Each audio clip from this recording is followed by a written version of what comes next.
Thank you, Zyori. Cinderin, are you there? Hello. Greetings, Cinderin. How are you doing today? I sounded robotic yesterday, so it'll just fit the theme of this tournament for me. Anywho, like most, Cinderin.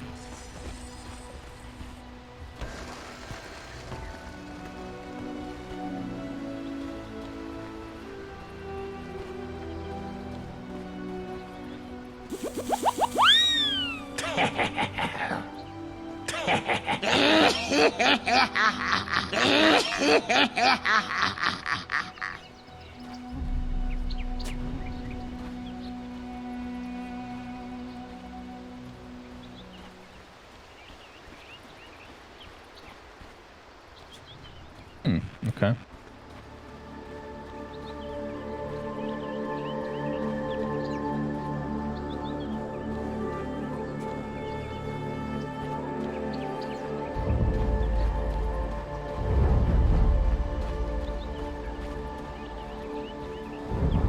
Thirty seconds to battle. We should mention neither team doing particularly great so far in this tournament.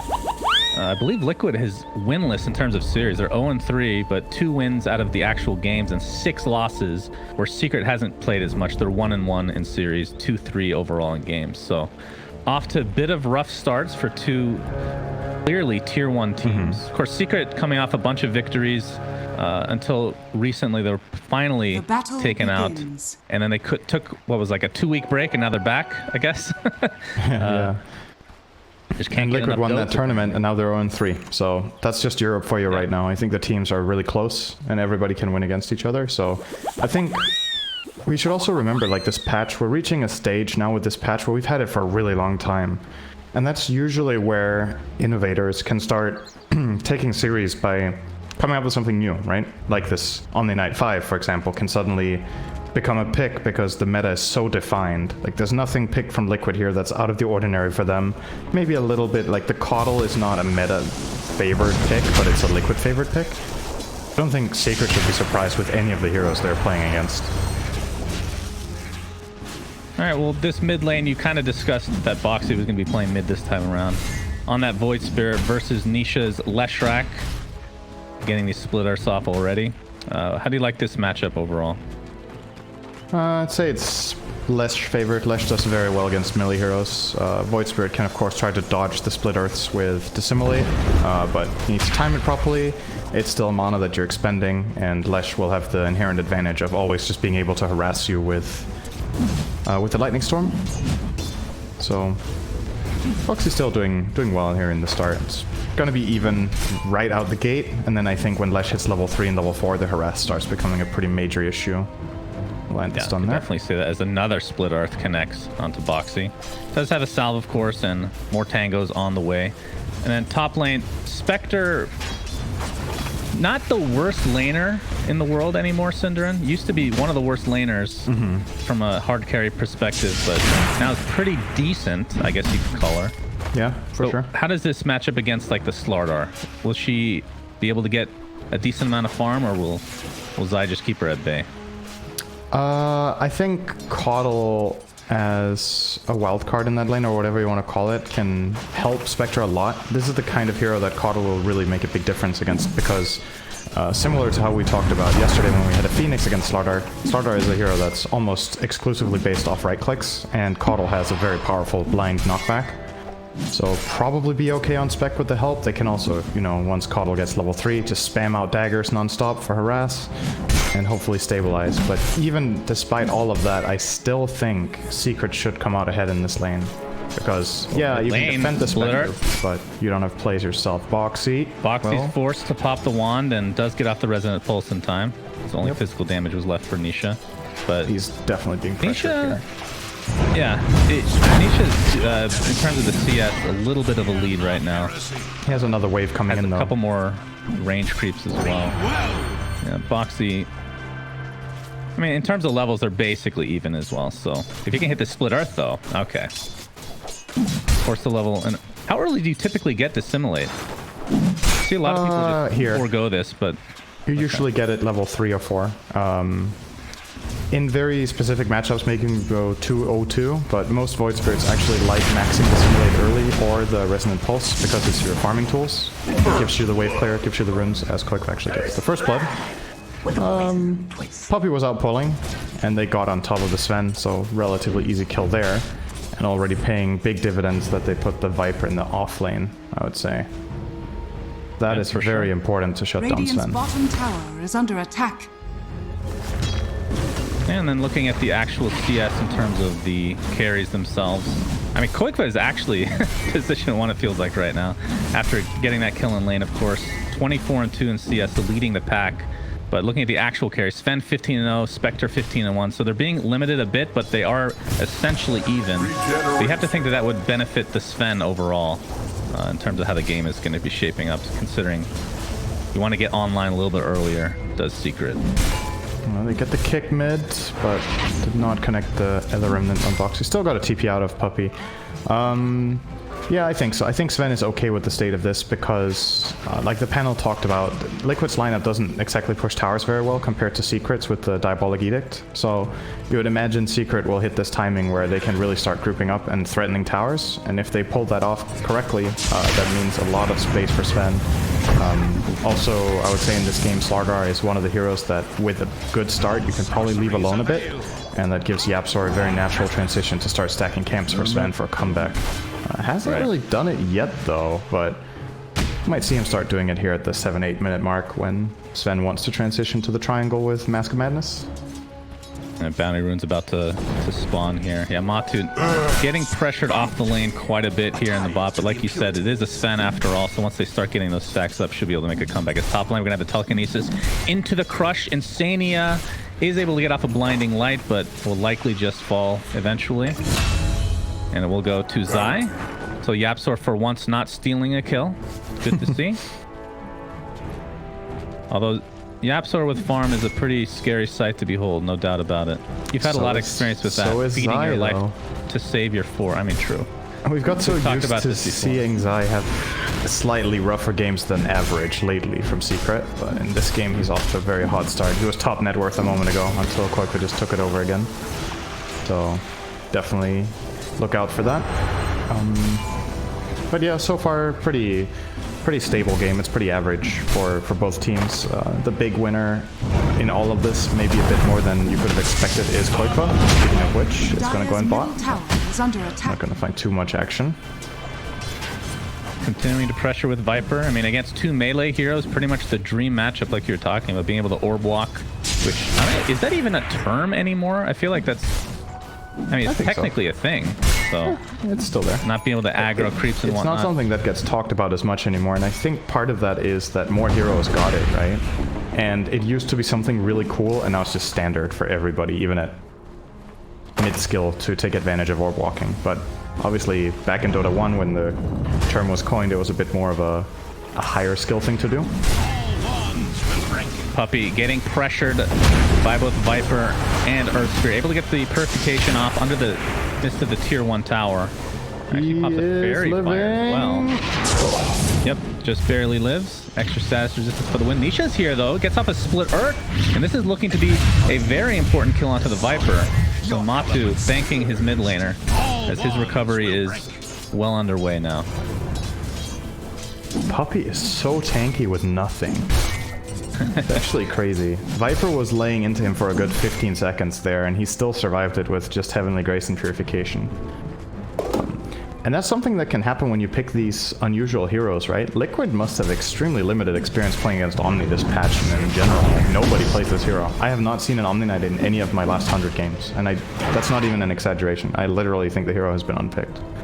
So in scrims, like, maybe some of the teams are experimenting with it, but you don't nearly have the same, like, muscle memory or whatever you want to call it with, okay, how much can this hero take mid lane? Nisha? Yeah, Foxy doing a nice job of not only forcing a TP, but killing the courier as well. But yeah, I wonder if Puppy watched the game yesterday with his old friend Kuroki, with that healing strat. I mean, it's not exactly the same level here that we're seeing as Telekinesis, Foxy. Oh, he actually goes on top of them, a little bit unexpected, but still has that haste rune activated, should be fine. Under attack. But yeah, seeing the Omni Knight maybe heals her. I mean, is he actually going to get Nobody buys this item, so Holy Locket Cinderin. Is that even a remote consideration on Omni Knight? I think it's just a lot worse on Omni than Undying, and the reason is Radiant's bottom tower is under Undying's attack. heal has way more cast range, so it's very easy to And the get the cooldown value. is way lower too. Purification's cast range is not very good, so I think if you're playing a support Omni Knight, actually some of the key items are positioning items, so Force Staff or Evelyn's, to make sure you get your spells off. First off, it looks like Puppy will be going for Soul Ring, which makes a lot of sense. The hero has mana issues.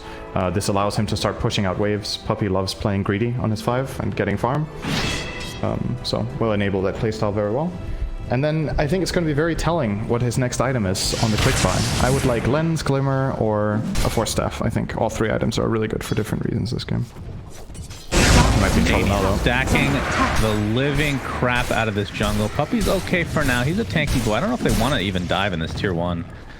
That when you're not sure if you want to dive a position 5 under tower, you know you might have some issues. But the game's still relatively even. And like I said, Insania has been stacking the jungle en masse, Cinderin.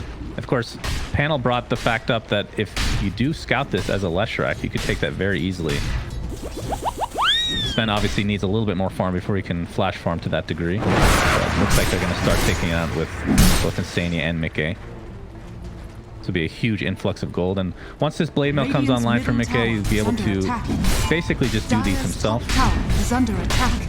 Yeah, the that was tower such a at big item tier 1 change that I against think was a bit overlooked to begin with, but then multiple pro teams started taking advantage of that Blade Mill change with the passive flat damage return on every hit, allowing Spectre to farm Ancients, which was a huge buff to the hero. Is under attack. Anytime you Dire's top instill tower the is falling. Heart of Centaur Radiant's into an bottom item, tower then of is under course it's going to be attack. beneficial to all. Just remember that. Yapstor getting initiated on in the mid lane. There's no teammates even remotely close, so looks like he will fall. Although Zai is here now. Haunt comes out, able to take out Yapstor pretty easily, but Boxy has very little way of no astral step to speak of. Crush, bash, Boxy, trying to buy as much time as possible. Another 11 seconds for his ult. Split Earth is there just in time where that TP ended up channeling all the way. Bottom tower is under attack. That's a really great good defensive play from Secret. Yeah, you lose your Rubik, but he made them work for it so long that Zai comes in and gets the kill, and Nisha with the rotation also secures the mid tower, and now the push is going the other way. So effectively, you just killed a core for a support, you defended your tower, and now you're the one leading the charge with the siege creep mid. You have Glyph, and you have the Edict in 5 seconds. I think Liquid has to rotate extra 1 or 2 heroes here. They're going to lose the tower. They might lose it anyway. Looks like they will respect the Koikva rotation. Oh, Zai it slows. slows perpetually. Gonna get some help in form of Puppy though. And Fade both doing a little residual damage as well. Tower's not in deny range, but they do defend it for now. It is still, of course, enabling the Sven game plan. Every time Secret play aggressively and force Liquid to rotate, the Sven will farm faster than Spectre, and that is even if Spectre has this Blade Mill. Sven should still, on paper, just be getting more gold per minute. Yeah. And once again, see the value of the Omni Knight rotating in there. It looked like a super dead Slardar, but man, the defensive capabilities of this hero have been kind of forgotten, I think. So, nicely. So I know NA, especially Eternal Envy, he'll buy 2 rings of regen on the Spectre. And I know this ring of regen, or ring of Tarask, was kind of an older school thing before the, well, older school, as in like a year ago. We used to buy this all the time. But then it got nerfed, but now we're seeing, is this more of an EU thing? I think it's less common in general. I don't know if it has like a region on it. Mickey might like it this game because he has the Coddle to kind of bridge the gap early on. Oh, good team fight coming in from Liquid perhaps. Ignis, Fattest onto 3. Looks like Nisha's going to take the brunt of the damage. Is taken out before he can even react. Yapstor trying to get off a good steal, but not able to really find a good one. 2 for 0, but Sven coming in the back line. Going to be helped out with that crush and corrosive haze. Koikva destroyed, so it's a 2 for 2 as the chase continues. Zai, no bash available quite yet, so it looks like Boxy will be able to get out of dodge. So they find the Lesh instantly, but it ends up costing them Koikva, which And it ends up costing them this mid tower. Dire's middle tower. that's true. I mean, that was going to go down regardless at some point in the near future. It was, but maybe Liquid were hoping that the team fight would happen around that mid tower so that they could use Ignis and Haunt there and take a big win off of losing the tower. But now instead they kind of break even and then lose the tower. They'll be getting their own bottom, so it's a trade of sorts, but they've already lost their own safe lane tower too, so now they're basically just behind the mid tower, almost full HP on the secret one. And that's a pretty big deal. Like, we've kind of almost talked it to death by now, but it is the kind of thing that matters a lot in a Sven game, is can you access that triangle area? Can you play aggressive so that you deny him this influx of farm? And Liquid so far haven't really been able to really pressure Matu outside of the first, I want to say 3 or 4 minutes in lane. He's fully recovered, and more than that, easily top net worth currently. Yep, has 1,000 gold lead over Mickey right now, but of course this is a Spectre. He's actually going for Radiance. I feel like that is not the common item anymore. Typically Manta will be the next step up. What do you think of Radiance this game? I think that's a scary choice when you're playing against Slardar not buying Manta. You are going to get destroyed by Corrosive Haze when you don't have a Dispel. Unless somebody in his team buys a reliable Dispel like a Lotus Orb early. Top lane. Problem. Puppy? Yeah, Puppy doing his thing. I mean, it's taking them forever. They'll get it. In the meantime, oh my god, we missed this. Spectre ends up dying in the bot lane. Ends up buying back, haunting in. Yaps are extremely low right now, but they're able to find both Nisha and Yapsor, it looks like. So, despite Mickey's death, he'll be happy with that one. That's a great buyback hunt. Got 800 gold for that, and I want to say almost a full level from solo killing 2 heroes. Yeah, pretty Matu? great. Top lane in the meantime. Yeah, Matu can be broken here, but Zai has come to assist. He can actually get this bash. It is available into the crush as well. Not sure if any reinforcements are on their way though. He's doing so much damage just by himself. Quaifa kind of resigned to die here, it looks like. I mean, the Nether Toxin's really good against Lara because of the bash, but can't really do much with that move speed. It looks like Boxy is going to find Nisha in the triangle area. Split Earth connects, and Boxy is going to regret that immediately. That was such a good stun. It doesn't need to be completely perfect against Void Spirit because he has a little bit of cast time on both Astral Step and Dissimulate, but that felt like almost frame perfect from Nisha. That was super good. I mean, Astral Step has more of a cast point than Dissimulate though, right? Yeah, a little bit. I don't remember the exact amounts. They're pretty close. Both of them have an enemy that's relatively short. So you do need to time it well, and Nisha was on the money there. Any kill around the Roche pit means Secret will take it thanks to that Corrosive Haze. Damage from Matu. And Nisha, the second best Aegis carrier in the game by my expert analysis, Cinderin. Just absolutely love this item on this hero. It's incredible on Lesh. I like... Oh, and he got a faded brooch too. How nice. I'm trying to think of what the best Aegis carriers are. I don't know if I'm going to agree with you on Storm being the best, actually. I think the best Aegis carrier in the game is Meepo.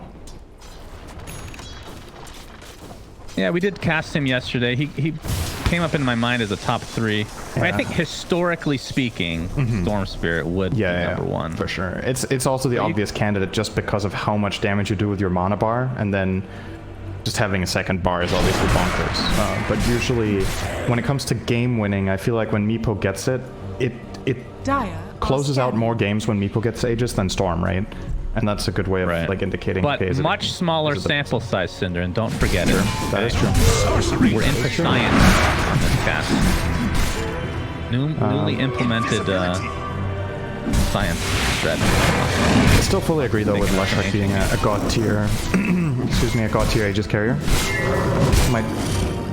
I think Secret will try to put it to use to get at least 1 tower. The top tier 2 would be great. He's gonna time it again, very nicely timed again from Nisha bot.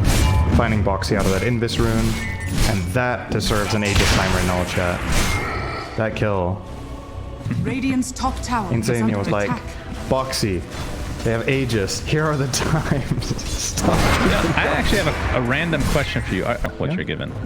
So I mean, I'm not saying it should be out or in, but it's just an interesting thing to think about. Right, it's one of those things where I think a lot of people are in favor of having small things like that, because in many people's minds, that kind of thing is what makes Dota Dota. That it has these small, almost obscure details that you need to know or find out over like thousands of hours of play, find all the little things. And then the counter argument is, well, doesn't that just increase the barrier of entry? And it does, so like... Yeah, I can see both sides of the argument, honestly. Like what? You can always see both sides of it. Let me give you, let's say the mana bar thing. Do you think that would be good for the game if you could see the mana of all heroes at all times? I don't want to get into this. People are going to shit all over me, but yes. I think in general, yes. It's a setup. Initiate onto quick. Yeah, Oh, thanks, he's in Cinderin. trouble. Oh, he actually got away. He to perfectly travel fine. enough to stay away from Nisha's Yules. That was very close to Nisha connecting. And he wasn't scared to go in either with that Aegis first. So here comes the first tier 2 tower as Radiant expected. structures are fortified. Liquid will try their best to trade for mid, but it's just a Soul Void Spirit pushing this. He's not even going to make it in time probably. But Secret are a little bit hesitant here. middle tower So maybe is he under will attack. actually get this tower. The Absor currently setting up. Not up for a few more seconds, but once it's now up, it's this should be a definitely freebie. Dire's Huh, top Boxy got the tower full tower. Up, Not though. bad. Yeah, tier 1 for tier 2, though, at the end of the day. Dire's Nisha will top take that tower for free. has fallen. They are smoked back here, so I thought they might position themselves to initiate, because Haunt is available, although he's actually out of mana with that last Spectre Dagger. Uses...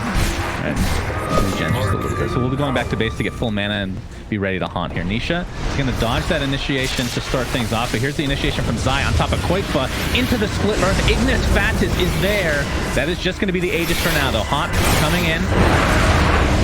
Looks like the Void Sphere is going to be the first to fall in this engagement, though. But Nisha completely surrounded and dominated. A 1-for-1, definitely in favor of Team Liquid if they can get out. Matu is here. The beautiful initiation from Zai. Crush onto 2. But Matu just getting rooted, getting kited to a high degree. Can't even cleave with this break.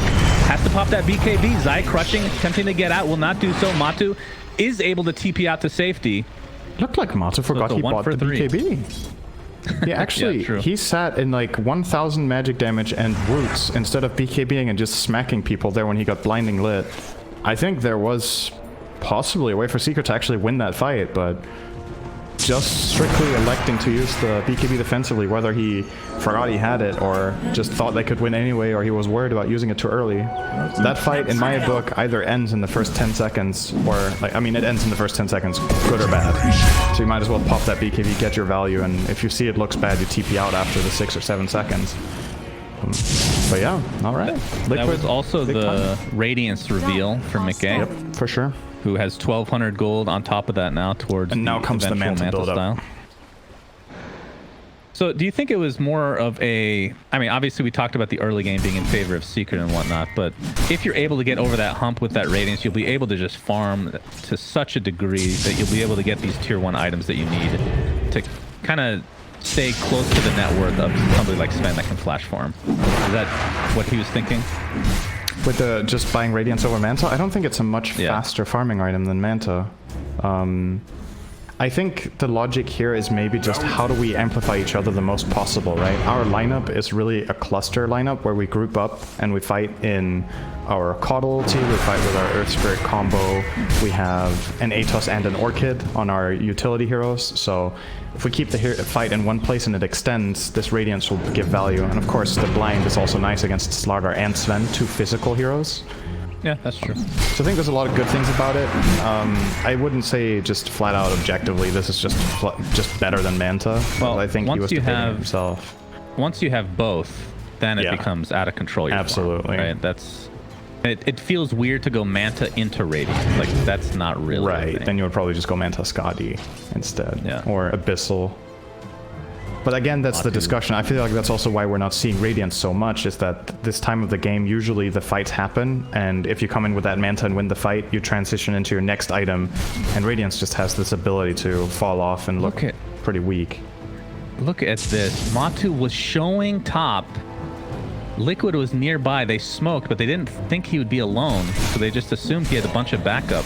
But that was a 100% kill for them if they knew. Instead, they're going to go into the enemy jungle. Yapslor, he's the one initiated on. He's going to get Atos up and brought down very, very easily. Puppey was silenced. Splitus is going to connect from Nisha. There's the Haunt with that Radiance coming into tow. Puppey's going to be forced to use that Guardian Angel. Well, Ignis Fatis is here to hold him in place. And the Blinding Light back into place as well. So 2 for nothing. It's a 3v5, but it looks like Secret wants to continue to fight. BKB still available for Matu. Choosing not to use it. Might have to try and live. And yep, we'll pop it at the last moment, but then might go down here. A little bit of miscommunication there, but Nisha able to get off that Yules to save Matu's life. So So 2 BKB usages for, it feels like nothing right now from Matu. And just a great initiation from Liquid. I think this item combination is just so powerful. When you have one Atos, one Orchid, you catch one guy, you silence the other, and you just collapse. Boxy might be in trouble here. He has one more another step. astral step. Just make Stolen. Oh boy, yeah. So that's a solid steal, no doubt about it. Dissimulate out. We're gonna go up to the high ground here. Looks like Liquid does not want to fight, at least not yet. Boxy, another dissimulate in 2 seconds. Astral step in 5. But if the split up connects, he is done so. They do find a kill on the back end of that, and should be able to at least pressure this tier 2, if not just take it out outright. Now, the one big consideration center in terms of items is Matu not having Ags yet. He's only 200 away. That's when things really change for him being involved in these fights. And he has a lot of freedom in fights. If he's pre-Heavenly Graced, then he has the luxury of holding the BKB a little bit. If it's Secret taking the initial jump. Oh, Yapsor. Oh, quick Yep, they find him. Corrosive Haze. Yeah, maybe his usage of BKB so far, or lack thereof, has been in anticipation of the Heavenly Grace. I think Poppy was dead in the top fight. I don't know if you're expecting to get graced by a corpse, but... Well, you never know. I'm not sure. Actually, maybe he was alive. But here comes the Axe. Double damage rune will be bottled up by Matu, and you imagine Secret will be looking for a play now. They should know that Haunt is ready soon, but with a Viper Den on the field, you easily destroy Liquid in any engagement that you initiate right now. And Liquid wisely will step away from that mid lane into their own safety of the triangle plus their defensive ward, and Taiga will try to pressure out this bottom lane to get some sort of rotation going. Secret do have one set of travels, so I reckon Nisha will run down here, push that back, and then connect with his team for a smoke. Is under attack. I don't know if we probably have talked about this, but I'm going to bring it up anyway. Nisha picking up an Ags. We've been seeing this a lot more lately. Boost the travel Yules into Ags. What are your thoughts on Ags for Leshrac in general? I'm a bit unsure. It's one of those items that I can't really place. Axe Lesh was not popular for a very long time. It got buffed a bit, and then people tried it, kind of didn't like it, stopped buying it, now they're trying it again. I think part of the reason... the major thing that got changed was that it prioritizes heroes now, right? I think so, yeah, but it's more, to me, I wouldn't say this item is just objectively really good on the hero. I think it's very game specific, and in this game you have a defensive support, and I think Leshrac has more luxury of buying these more aggressive items when you have that Omni Knight and you're as backup. Imagine this Omni Knight wasn't in the game, you might have to buy BKB, because any stun will just lock you down and kill you in this game. But with the Puppy back up behind and Guardian Angel, you might survive, get all your stuff up, and then the Axe becomes incredible value as fights extend. Free Roche for Secret. Liquid have all spells, but they're just not either unwilling or not realizing this is happening. That's a big one. Matu with the Aegis. Surprising, Cheese on Nisha. Aegis. Yeah, I figured Cheese would be Sven because you're going to have status resistance upon you thanks to Heavenly Grace. But maybe the logic is... Quake trying to TP out, and now he's dead. I think the logic here is we give Aegis to Sven because we want a Heavenly Grace Lesh. Probably. Okay. So you Grace Lesh every fight, you keep him safe, he gets to use Cheese for full value, and if Sven somehow gets focused down, he has a second life that he can BKB God Strength in, or whatever he wants. Usually not a big fan of Aegis on transformation heroes, but Sven at least one of the ones that has the most benefit just because his stun is so low cooldown, right? A 7-second cooldown stun that sends you flying, compared to, say, a hero like Lycan or Dragon Knight, where when you lose the first Aegis, like, how much use are you without your transformation spell? Useless is the answer. Sven is at least pretty useful, I would say. Yep. It's a tower. To a tier 1, and maybe even a tier 2. I don't see Liquid defending this. Well, the Haunt is They're in available. kind of a rough spot. They recovered nicely with that big team fight, but they've still lost both Roshans. They've lost way more towers. They're losing their 6th now, as it looks, while claiming only 2. Kind of a weakness of their strategy in this game. Their lineup isn't very good at that. But their lineup's very good on defense, so we'll see if they can build a team fight out of this. Lotus Orb now online for Koikva, one of the biggest Sven counters. It'll help. Yep, so he has Urn, Atos, Lotus Orb. Speaking of Nisha's Ag, something I wanted to mention, of course, is it only gets better with levels because of the level 20 talent, the extra second of slow, and then the damage at 25. Which, honestly, if I'm being, like, passing up on the Diabolic Edict feels really bad. Feels like that's really good. But Matu has the double damage. They should know this, but they're going to initiate anyway. Lotus Orb basically dispelling that completely. He's going to apply all his pressure to Mickey right now. Pops that Blade Mail in the meantime. Omni Knight, Puppy, still silenced. GA is available if he can get it off. He does do so, but will likely fall shortly after. Sven able to take out the Earth Spirit. Zai buys back into the game. Did not buy his Blink Dagger. It actually puts him back quite far. But Zai continuing to focus on Mickey. Nice Manta dodge onto the Split Earth, and Mickey should be able to Spectral Dagger to safety. Oh, actually stuck in the trees. Do they have any idea that he's here? Doesn't look like it. Very nicely played from Mickey. If he doesn't get spotted now, oh, Yapsor saw him. Oh my goodness, Yapsor again. That was such a good play from Mickey, though, hiding there. He switched off his Radiance, he got in the trees, and then they thought he was out, but Yapsor goes and checks on his way in. And that's such a big find, too. It's 90 seconds with no buyback. They still have Aegis. Dire's middle tower. Omni Knight spawning in 5 seconds will be able to connect and keep the... Oh, ooh, interesting. Nice play backpacking right. the Ags there for the stun. Wow. Zai just two-shot for Insania. It looks like this Rax will likely fall one way or the other. Nisha, another Diabolic Edict in 7 seconds. Could just trying to delay as much as he can, but like you said, Spectre dead for 60 seconds. I don't know if Secret probably doesn't know this, though, as the Aegis is consumed. The Diabolic Edict is starting to go to work, but Nisha does have to be a little bit careful. Not nearly as tanky as the rest of this team. Gets Blinding Light to the other side. This is a very slow push now without these creeps. Sven's got God Strength in 10 seconds. They won't be so slow anymore. Oh, engage. They're actually going to try to Lotus again. But again, no Spectre buyback to come. So it looks like the Lesh getting extremely low. Nisha getting healed thanks to Puppy, but will eventually fall. Matumba will pop that. Oh, Boxy almost gets one shot. Will attempt to get out of dodge, but it's not to be this time around. And Sven, with the bash coming out onto Taiga, and he actually uses his Storm Hammer onto the high ground. Koiva gets 3 shot. Jesus, 8. So disgusting. And here is another Storm Hammer 2-shot. And this looks to be the end of game 1. Secret just suddenly winning the game. And a lot of it had to do with Yapsor just feeling that tingling. Feeling next to in the trees. I mean, I don't know if the Radiance was toggled off. It was toggled off. It was. He did everything he could. I think Mickey, the only thing he could have done better there, maybe take one step further to the right or something, so Yapsor doesn't get that little flicker of vision, but like, you can't fault him for that play. He did what he could, man. It was just a tough spot. There's no escape path. He has to try to hide, but got found. That Corrosive Haze plus Sven is absolutely filthy, though. Sven has his own break mechanic now, so they don't rely on stealing Nether Toxin. So as soon as Matsu gets in on Spectral Viper with Corrosive Haze on them, he can actually just kill them in a Storm Hammer. He Storm Hammers in, Silver Edge procs, and just blasts them on the spot. So if you Silver Edge and then Storm Hammer, it's still procs? Or does it take you out of Invis? It should take you out of Invis, unless you do it right as you activate Silver. It might work. Okay, I'm It's sure actually a that's good question. We'll see if he does it here. He might actually do that exact play here. No.